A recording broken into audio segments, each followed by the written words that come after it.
Ποντιακή Ομοσπονδία Ελλάδας, ο κορυφαίος δευτεροβάθμιος φορέας εκπροσώπησης του οργανωμένου ποντιακού ελληνισμού στην Ελλάδα, που ιδρύθηκε το 2004.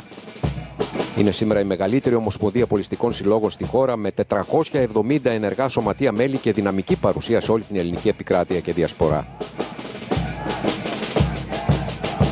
Μαζί και η Πανελλήνια Ομοσπονδία Ποντιακών Σωματείων, ο άλλος μεγάλος δευτεροβάθμιος θεσμικός φορέας του οργανωμένου ποντιακού ελληνισμού.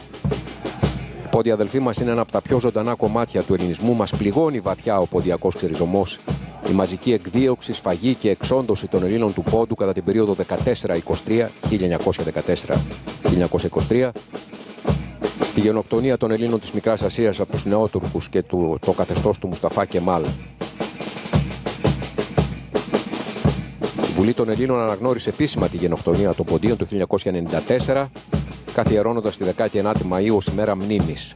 Η διεθνής αναγνώριση όμως συνεχίζει να αποτελεί βασικό αίτημα του ποντιακού ελληνισμού.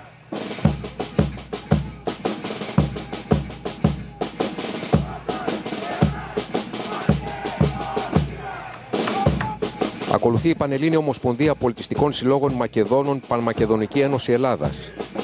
Είναι η ανώτατη πολιτιστική οργάνωση των μακεδονικών συλλόγων της χώρας. Στοχεύει στην προστασία της ιστορικής ταυτότητας της Μακεδονίας, την προώθηση της αυθεντικής μακεδονικής παράδοσης και η αντίδραση σε κάθε μορφή προπαγάνδας και αλυτρωτισμού που προσβάλλει την ελληνικότητα του μακεδονικού χώρου.